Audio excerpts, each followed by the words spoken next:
Very good morning dear student. BSc first year में हम पढ़ रहे थे इंटरमीडिएट्स और लास्ट हमने कार्बिन इंटरमीडिएट पढ़ा है। आज जो है वो है नाइट्रीन इंटरमीडिएट और नाइट्रेट इंटरमीडिएट भी कार्बिन के जैसा ही है। इसके अंदर भी सिंगलेट नाइट्रीन होगी, ट्रिपलेट नाइट्रीन होगी, फिर इसके अंदर मेथड ऑफ फॉर्मेशन है और उसकी कुछ रासायनिक अभिक्रिया है। तो सबसे पहले देख लेते हैं नाइट्रीन क्या है। नाइट्रीन जो है, नाइट्रीन एक उदासीन इंटरमीडिएट या कह सकते हैं एक उदासीन मध्यवर्ती है, ठीक है। इसके अलावा नाइट्रीन जो है, नाइट्रीन के अंदर उसका जो नाइट्रोजन सेंटर होता है वो नाइट्रोजन सेंटर इलेक्ट्रॉन डेफिशिएंट या इलेक्ट्रॉन न्यून होता है। इसका मतलब कि कार्बिन की तरह नाइट्रीन में भी जो नाइट्रोजन सेंटर है उसका ऑक्टेट या अष्टक अपूर्ण रहता है और अष्टक अपूर्ण रहने के कारण ही नाइट्रीन जो है वो कैसा व्यवहार करती हैं, एक इलेक्ट्रॉन न्यून यौगिक की तरह व्यवहार करती हैं। और इलेक्ट्रॉन न्यून का मतलब जिसके अंदर ऑक्टेट अनकम्प्लीट है और तो इलेक्ट्रॉन न्यून होगा तो वो किस तरह से व्यवहार करेगा, वो एक इलेक्ट्रॉन स्नेही की भांति व्यवहार करेगा। तो नाइट्रीन और कार्बिन दोनों इंटरमीडिएट जो हैं वो इलेक्ट्रॉन स्नेही की भांति व्यवहार करती हैं और दोनों ही इंटरमीडिएट कैसे हैं, उदासीन होते हैं, कोई चार्ज उसके ऊपर नहीं होता है। तो नाइट्रीन जैसे कि ये आपका नाइट्रीन है, उसकी एक वैलेंसी लगी हुई है, कितने 5 इलेक्ट्रॉन होते हैं नाइट्रोजन के अंदर, तो एक तो वैलेंसी इसकी फ्री है, एक इसके पास है लॉन पेयर ऑफ इलेक्ट्रॉन, ठीक है, और एक इसके पास में फ्री इलेक्ट्रॉन। ये 2 इलेक्ट्रॉन जो दिख रहे हैं वो फ्री इलेक्ट्रॉन है, ठीक है, अलग अलग है, ठीक है। तो ये जो संरचना आपको दिख रही है इसको कहते हैं अपन नाइट्रीन। यहाँ पे अगर क्या कोई हाइड्रोजन लगा हुआ होगा या फिर कोई एल्किल ग्रुप होगा, कोई एसिल ग्रुप होगा, कोई भी समूह यहाँ पे हो सकता है। नाइट्रीन भी 2 प्रकार की हैं, एक है आपके सिंगलेट नाइट्रीन और एक है आपके ट्रिपलेट नाइट्रीन। जैसे कि सिंगलेट और ट्रिपलेट कार्बिन थी, उसी प्रकार से सिंगलेट और ट्रिपलेट नाइट्रीन। अब सिंगलेट नाइट्रीन का मतलब क्या है, इस प्रकार की नाइट्रीन होगी जिसके अंदर दोनों ही इलेक्ट्रॉन क्या होंगे, एक ही कक्षक के अंदर उपस्थित होते हैं। किसके अंदर, एक ही शेल के अंदर दोनों कक्षक, दोनों इलेक्ट्रॉन उपस्थित होते हैं। जबकि ट्रिपलेट नाइट्रीन जो होगी उसके अंदर क्या होगा, उसके अंदर अलग अलग सेल के अंदर, जैसे कि मान लो एक ये इलेक्ट्रॉन इधर है और एक इलेक्ट्रॉन इधर है, अलग अलग सेल के अंदर इलेक्ट्रॉन उपस्थित होते हैं। तो होगा क्या, तो सिंगलेट नाइट्रीन के अंदर देखो, जो सिंगलेट नाइट्रीन है उसके अंदर दोनों इलेक्ट्रॉन एक ही कक्षक में उपस्थित होते हैं। इस वजह से क्या होगा, एक का चुंबकीय आघूर्ण दूसरे के चुंबकीय आघूर्ण को क्या कर देगा, समाप्त कर देगा, क्योंकि दोनों इलेक्ट्रॉनों का चक्रण क्या है, विपरीत है, एक क्लॉकवाइज है तो एक एंटी क्लॉकवाइज है। तो दोनों का चुंबकीय आघूर्ण मैग्नेटिक मोमेंट एक दूसरे को समाप्त कर देगा, इसलिए इसका टोटल मैग्नेटिक मोमेंट, टोटल चुंबकीय आघूर्ण क्या होगा, 0 हो जाएगा। क्लियर। तो सिंगलेट कार्बिन का चुंबकीय आघूर्ण 0 होता है। ट्रिपलेट कार्बिन जो है उसके अंदर दोनों इलेक्ट्रॉन अलग अलग शेल के अंदर उपस्थित रहते हैं और दोनों का स्पिन या चक्रण एक ही जैसा होता है, या तो दोनों का क्लॉकवाइज या दोनों का एंटी क्लॉकवाइज। इस वजह से क्या होगा, उनका चक्रण जो है वो आपस में जुड़ जाएगा, तो मैग्नेटिक मोमेंट का मान क्या हो जाएगा, बढ़ जाएगा। इसका मतलब कि मैग्नेटिक मोमेंट जो है म्यू नॉट इक्वल टू 0, 0 नहीं होगा, 0 से ज़्यादा ही होगा। क्लियर, ये बात समझ में आ गई। इसके अलावा अगर मैं कहूँ कि दोनों में से कौन ज़्यादा स्थायी है, तो आप कार्बिन की तरह इसमें भी बता सकते हो कि जो सिंगलेट कार्बिन, सिंगलेट नाइट्रीन है, सिंगलेट नाइट्रीन में दोनों इलेक्ट्रॉन एक ही शेल के अंदर उपस्थित होते हैं। एक ही शेल के अंदर उपस्थित होने की वजह से ये 2 इलेक्ट्रॉन है और दोनों इलेक्ट्रॉन एक ही शेल के अंदर उपस्थित हैं, तो एक दूसरे को क्या करेंगे, प्रतिकर्षित करेंगे, और प्रतिकर्षित करेंगे तो प्रतिकर्षण ऊर्जा बढ़ेगी, और प्रतिकर्षण ऊर्जा बढ़ेगी तो स्थायित्व घट जाएगा, इसलिए सिंगलेट कार्बिन का स्थायित्व कम होता है। जबकि ट्रिपलेट कार्बिन के अंदर दोनों इलेक्ट्रॉन अलग अलग शेल के अंदर है, एक का प्रतिकर्षण दूसरे पर कोई प्रभाव नहीं डालता, तो इसका मतलब दूर दूर है तो प्रतिकर्षण ऊर्जा भी कम होगी, और प्रतिकर्षण ऊर्जा कम तो उसका स्थायित्व ज़्यादा हो जाएगा। तो ट्रिपलेट कार्बिन, ट्रिपलेट नाइट्रीन जो है वो सिंगलेट नाइट्रीन की तुलना में क्या हो जाएगी, स्थायी होती हैं। क्लियर, यह है आपके इसके बारे में, स्थायित्व के बारे में। अब बनेगी कैसे, तो नाइट्रीन के बनाने की विधि, नाइट्रीन के बनाने की विधि, नाइट्रीन बनाई जाती है एक तो एल्किल एजाइड और एसिल एजाइड से। तो पहली विधि है एल्किल एजाइड और एसिल एजाइड। एल्किल एजाइड जैसे कि RN3 और एसिल एजाइड जैसे RCON3। ये N3 लिखा है मैंने, नाइट्रोजन 3, इसका मतलब इसको एजाइड कहा जाता है। एल्किल ग्रुप जुड़ा इसलिए एल्किल एजाइड, और ये है एसिल एजाइड। ठीक है, अब क्या होगा, जब इसको हीट किया जाता है, गर्म किया जाता है, तो ये टूटता है किस प्रकार से, नाइट्रोजन के अंदर और नाइट्रीन के अंदर, तो ये बना आपका नाइट्रीन। इसी तरह से एसिल जो एजाइड है उसकी रिएक्शन कराएंगे तो एक तो आपके बनेगा क्या, RCON एसिल नाइट्रीन, और एक बनेगा N2 बाहर निकल जाएगा। तो ये भी नाइट्रीन ही है, ठीक है। जैसे नाइट्रोजन पे मैंने क्या कहा, वैलेंसी पे कोई भी ग्रुप जुड़ा हुआ है तो ये आपका एसिल नाइट्रीन, ये होगा एल्किल नाइट्रीन, ठीक है। किससे बना, एजाइड से बनता है, पहली विधि। दूसरी विधि जो है वो है आइसोसाइनेट से। आइसोसाइनेट का मतलब जैसे कि RN+C+O, ठीक है। इसको कहा जाता है आइसोसाइनेट। 10 मिनट। अब आइसोसाइनेट को क्या करेंगे, जब हीट करेंगे तो ये भी टूटेगा। देखो, एक इलेक्ट्रॉन इधर, एक इधर, फिर एक इलेक्ट्रॉन इधर, एक इलेक्ट्रॉन इधर, तो क्या बना, ये बनेगा RN, मतलब एक बनेगा आपका एल्किल नाइट्रीन और एक बाहर निकलेगा CO कार्बोनिल ग्रुप बाहर निकलेगा।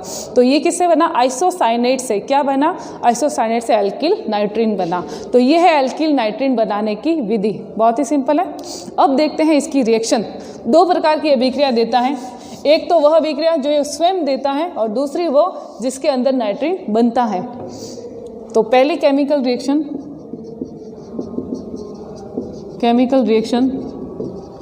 जिसके अंदर ये स्वयं रिएक्शन करता है, ठीक है, उसे कहते हैं द्विलीकरण या डाइमराइजेशन। और डाइमराइजेशन कौन नाइट्रीन देगा, एरिल नाइट्रीन। एरिल मतलब कि नाइट्रोजन के ऊपर एरिल या बेंजीन की रिंग जुड़ी हुई होती है। जैसे कि मान लो, ठीक है, ये मैंने बना लिया, क्या ये भी नाइट्रीन है, खाली रिंग जुड़ी हुई है। या मैंने कहा ना, जैसे ये नाइट्रीन है, इस वैलेंसी पे कोई भी ग्रुप हो सकता है, तो ये आपकी एरिल नाइट्रीन है। इसके अगर मैं 2 मॉलिक्यूल लूँ तो ये क्या करेंगे, देखो इसके पास इधर लॉन पेयर ऑफ इलेक्ट्रॉन होते हैं, तो दूसरा मॉलिक्यूल भी आएगा और यहाँ से जुड़ जाएगा। 2 मॉलिक्यूल आपस में कपलिंग कर लेंगे, ठीक है। तो इसे हम डाइमराइजेशन या कपलिंग रिएक्शन भी कह सकते हैं, कपलिंग। तो इस तरह से ये जुड़ जाते हैं। ये आपका नाइट्रोजन, फिर ये डबल बॉन्ड बना लिया इसने, और फिर ये नाइट्रोजन, ठीक है। तो ये बन गया डाइएजो बेंजीन बन जाएगी। तो ये डाइमराइजेशन की रिएक्शन देता है कौन, नाइट्रीन। दूसरी जो अभिक्रिया जो देता है जिसके अंदर नाइट्रीन एज ए इंटरमीडिएट बनेगी, उसका नाम है हाफमान हाइपोब्रोमाइड अभिक्रिया। उसका नाम है हाफमान हाइपोब्रोमाइड रिएक्शन। और हाफमान हाइपोब्रोमाइड रिएक्शन कौन देता है, ये देता है हमेशा एमाइड। जो एमाइड होता है, इसे कहते हैं CH3CONH2 एमाइड। इसकी रिएक्शन जब कराई जाती है ब्रोमीन के साथ में 4KOH की उपस्थिति में, तो ये बनाता है, क्या बनाता है, इधर बनता है आपके एमीन, प्राइमरी एमीन बनता है, ठीक है। तो एमाइड से प्राइमरी एमीन का बनना, ये रिएक्शन कहलाती है हाफमान हाइपोब्रोमाइड अभिक्रिया। ये रिएक्शन इसलिए पढ़ रहे हैं क्योंकि इसके अंदर इंटरमीडिएट नाइट्रीन बनती हैं। कैसे, जैसे देखो, इसकी अगर मैं मैकेनिज्म देखूं तो सबसे पहले क्या होगा, ये जो एमाइड है, ये एमाइड रिएक्शन करानी है आपको ब्रोमीन के साथ में। जब ये ब्रोमीन के साथ में रिएक्शन करेगा तो किस प्रकार से, एक H और एक Br बाहर निकल जाएगा और एक Br यहाँ पे जुड़ जाएगा। तो एक HBr बाहर निकल गया और क्या जुड़ा, एक ब्रोमीन वहाँ पे जुड़ गया। कहाँ पे, जहाँ पे हाइड्रोजन निकला। जैसे देखो, एक हाइड्रोजन बाहर निकल गया, एक यहाँ पड़ा है, और एक ब्रोमीन यहाँ आ गया, और एक H और एक Br, ये दोनों HBr के रूप में बाहर निकल गए। अगले स्टेप के अंदर ये HBr भी बाहर निकल जाएगा। क्लियर, देखो ये दोनों जुड़े आपस में, ये दोनों निकले, ठीक है। अब क्या हो गया, ये HBr यहाँ से भी बाहर निकल गया। अब क्या बन गया, अब यहाँ पे डबल बॉन्ड आ जाएगा, तो CH3CO double bond NH। Clear, तो ये जो बना, अब इसको हम क्या कहेंगे, CH3CO डबल बॉन्ड N। ये कहलाती है आपकी एसिल नाइट्रीन।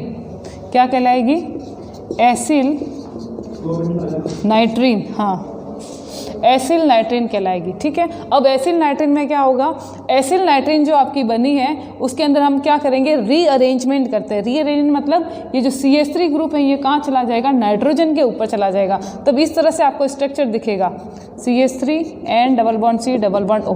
देखो नाइट्रोजन पे आ गई, ठीक है। यहाँ हुआ रीअरेंजमेंट या पुनर्विन्यास। ठीक है, मध्यवर्ती तो आपका बन गया एसिड नाइट्रीन। अब रीअरेंजमेंट हो गया, आइसोसाइनेट बन गया, और आइसोसाइनेट जो है उसके ऊपर कराया जाता है जल अपघटन, किसके द्वारा? KOH के द्वारा। KOH के द्वारा क्षारीय जल अपघटन कराएंगे तो देखो ये क्या बन गया? CH3NH2, मतलब ये आपकी एमीन बन गई। क्लियर? और बाहर क्या निकला? K2CO3 plus K2CO3, potassium carbonate बाहर निकल जाएगा। तो इस रिएक्शन के अंदर एसिड नाइट्रीन मध्यवर्ती के रूप में बनती है। तो ये जो अभिक्रिया है, ये दो अभिक्रिया किसकी है? नाइट्रीन के लिए।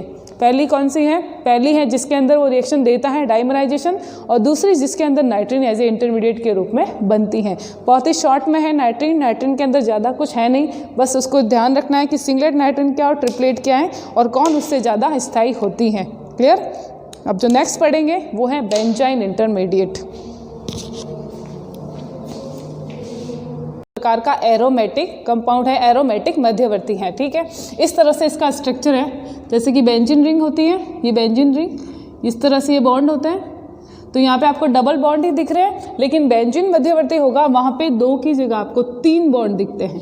ठीक है, तो इसे कहा जाता है बेंजाइन मध्यवर्ती कहा जाता है। बेंजाइन मध्यवर्ती का मतलब वह मध्यवर्ती जिसमें कार्बन कार्बन ट्रिपल बॉन्ड पाया जाता है, किसके अंदर? एरोमेटिक बेंजीन के अंदर, तो उसे हम कहते हैं बेंजाइन मध्यवर्ती या बेंजाइन इंटरमीडिएट कहा जाता है। ये जो मध्यवर्ती होता है वो सबसे ज़्यादा क्रियाशील होता है, बहुत ही ज़्यादा रिएक्टिव होता है। क्यों होता है इतना ज़्यादा रिएक्टिव? इसका कारण है कि ये अस्थायी प्रकृति का होता है। अस्थायी प्रकृति। अब देखो, आपको पता है कि जब कोई भी पदार्थ, कोई भी यौगिक अस्थायी होगा तो वो रिएक्टिव होगा, और वो स्थायी होगा तो वो नॉन रिएक्टिव होगा। क्लियर? ये चीज़ आपको याद रखनी है। तो मतलब अस्थायी है तो ये रिएक्टिव या क्रियाशील ज़्यादा हो जाएगा। इसके पीछे कारण क्या है, ये इतना क्रियाशील क्यों है? तो इसका कारण सबसे इंपॉर्टेंट ये है कि देखो, बेंजीन जो है, बेंजीन के साइड में पार्श्व भाग के अंदर ट्रिपल बॉन्ड पाया जाता है। इसका मतलब उसके पास एक डबल बॉन्ड, एक द्विबंध एक्स्ट्रा पाया जाता है। और ये जो डबल बॉन्ड है जो पार्श्व में लेटरल साइड में पाया जाता है, ये बहुत ही ज़्यादा तनाव में रहता है। ठीक है, तनाव में रहेगा, उस वजह से क्या करेगा? ये टूटना चाहता है। और कोई भी बॉन्ड अगर बहुत ज़्यादा तनाव में है, बहुत ही ज़्यादा, तो वो क्या करेगा? टूटना चाहेगा, और टूटेगा मतलब रिएक्शन होगी, वो क्या करेगा? रिएक्ट करेगा। इसका मतलब ये है कि वो टूटेगा, इसका मतलब वो ये है कि वो क्या करेगा? वो बहुत ही ज़्यादा रिएक्टिव हो जाएगा, और इसका मतलब वो बहुत ही ज़्यादा अस्थायी हो जाएगा। तो ये स्थायी नहीं रहता है, जल्दी से टूटना चाहता है, टूट के क्या करता है? वापस बेंजीन बना देता है। इस वजह से, इस पार्श्व बॉन्ड की वजह से ही ये अस्थायी प्रकृति का होता है। ठीक है, और इस वजह से ही बहुत ही ज़्यादा रिएक्टिव होता है। इस तरह से इसके अंदर बॉन्डिंग होती है, जैसे कि ये डबल बॉन्ड तो है ही यहाँ पे, इसके अलावा अतिरिक्त यहाँ पे क्या होंगे? एक एक इलेक्ट्रॉन, जहाँ पे अतिरिक्त बॉन्ड का निर्माण हो जाता है। और ये जो बॉन्ड बन रहा है यहाँ पे, ये बहुत ही ज़्यादा तनाव युक्त रहता है, बहुत ही ज़्यादा क्रियाशील प्रकृति का होता है, बहुत ही अस्थायी प्रकृति का होता है। क्लियर? तो ये है आपका बेंजाइन मध्यवर्ती। अब ये बनता कैसे है? तो बेंजाइन मध्यवर्ती को बनाया जाता है ऑर्था हेलो कंपाउंड से। ऑर्था हेलो कंपाउंड जैसे कि हेलो क्लोरीन या हेलो, जैसे ब्रोमो बेंजीन, क्लोरो बेंजीन, इस तरह से अपन ले सकते हैं। तो ये बनाया जाता है हेलो एरीन से। जैसे हेलो एरीन मैंने ले ली एक, ये कंपाउंड है एरोमेटिक, यहाँ पे आपका लगा हुआ है ब्रोमीन, तो ये हो गया ब्रोमो बेंजीन। इनकी रिएक्शन कराई जाती है किसी क्षार के माध्यम से।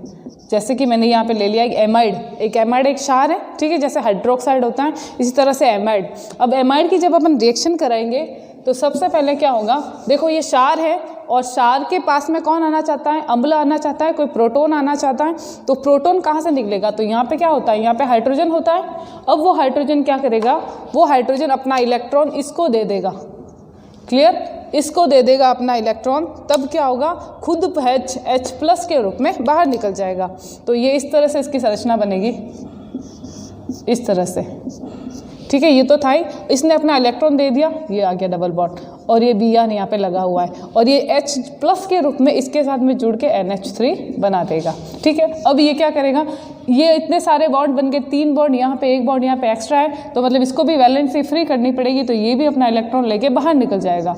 तो ये ब्रोमाइड जो है वो बाहर निकल गया, और ये क्या बन गया? ये बन गया बेंजाइन मध्यवर्ती। क्लियर? तो इस तरह से बेंजाइन इंटरमीडिएट का निर्माण होता है। किसके द्वारा? किसी हेलो एरीन से बनेगा बेंजाइन। अगर इसकी रिएक्शन देखी जाए तो इसकी केमिकल रिएक्शन दो प्रकार की हैं। एक तो है डाइमराइजेशन या कपलिंग रिएक्शन, जैसे हमने नाइट्रीन में पढ़ी थी वैसे ही, और दूसरी जो रिएक्शन है वो है नाभिक स्नेहिका प्रतिस्थापन। तो पहली है जिसे हम कहते हैं द्विलीकरण या इसे कहते हैं डाइमराइजेशन या कपलिंग, ठीक है।